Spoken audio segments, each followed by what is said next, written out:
WWE and Indiana Sports Corp announced a first-of-its-kind partnership that will bring the WWE's 3 largest stadium events, Wrestlemania, Summerslam, and the Royal Rumble, to Indianapolis over there at Lucas Oil Stadium. Damn. And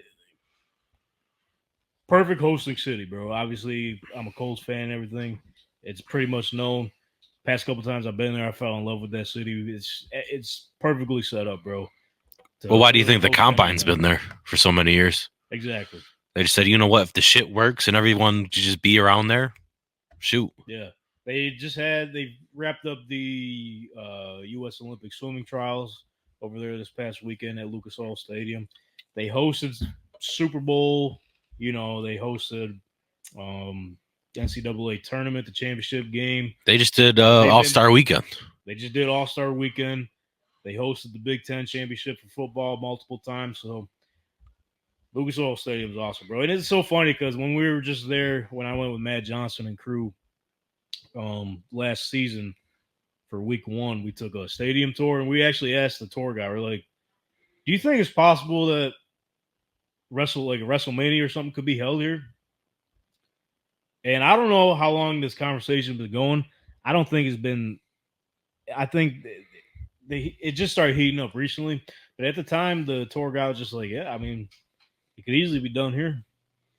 And she was like, I think it would work. I don't know if we'll ever get one, but if you're asking me if I think it would be successful, she's like, yeah, most definitely. Rewind to last Fastlane, the pay-per-view at Gamebridge Fieldhouse in Indianapolis last year. They had Pat McAfee come out. They did the whole song and dance. Do you remember when he came out and he was just like, Indianapolis, let your voices be heard. We need to have a WrestleMania here in Indianapolis. And they just went fucking nuts. And I guess he's been in Nick Khan and Triple H's ear about it ever since then. Because I guess he went off record and did his own thing. He broke scripts or whatever, and he wasn't supposed to say that. Hell yeah. So I guess the fans been blowing everyone up about it in WWE. Their voices were heard, man, and I guess Pat was fighting for it ever since then. And even Triple H today on the Pat McAfee show was just like, yeah, you know what? We got sick of you hackling us every day, so we said, you know what? Fuck it.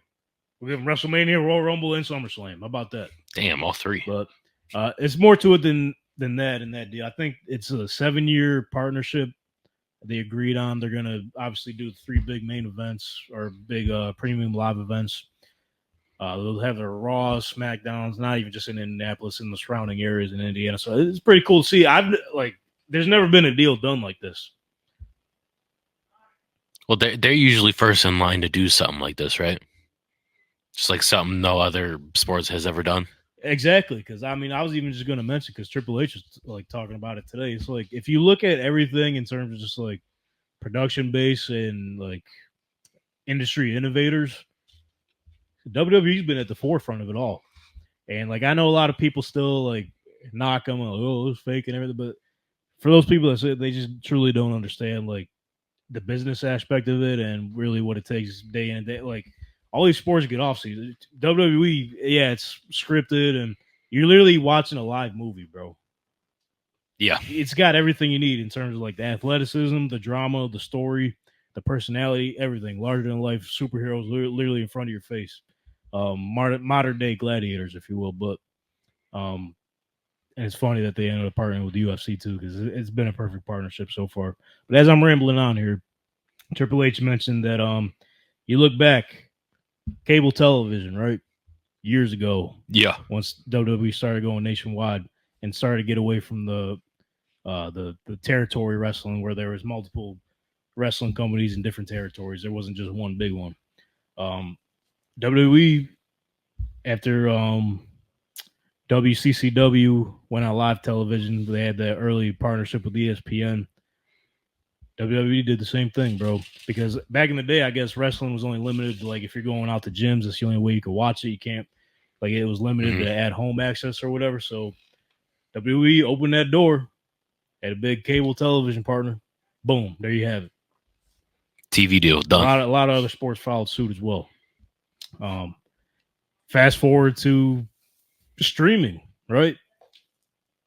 That was a shit show, but yeah. You literally only, I mean, the sporting events were only on cable television. In terms of streaming platforms, you had Netflix, right?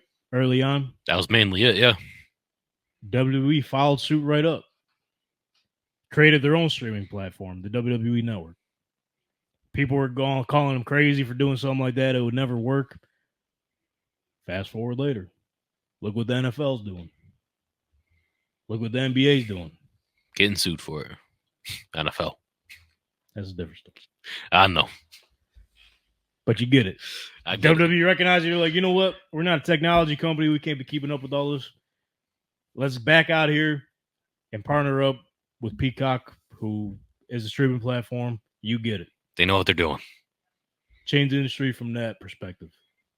Also, a little before that, pay-per-views. Obviously, you had boxing and everything. WWE kept pay-per-views alive for the longest time, up until recently when they started going back into the streaming. So yeah, they did. Social media, getting innovative with that, partnering with the UFC and everything. They're insane. And now, next step up,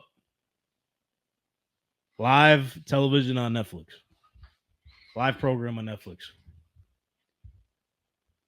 first of its kind as well. So, in terms of business innovations and stepping out of their own territory, WWE they literally set the tone for almost anything you could possibly think of in terms of entertainment and broadcasting. And you know what? I gotta say it. You watched the Kendrick Lamar concert, right? Yeah. I was thinking, I need to see some wrestling ass production and just switching the cameras like crazy. They hit Not Like Us. Wop, wop, wop, wop, wop. Changed it like 17 times in a row. I loved it. Yeah, even shit like that. Just like production-based shit. Yeah. WWE is innovative with all that kind of stuff, too. So, that shit was hype. Yeah, so I love to see it, bro. We definitely got to hit one of these 3 events for sure. Got to. We're going to have to figure out because now, also with this news, Royal Rumble has always been in January. This is going to be the first time it's ever in February. It's February 1st next year.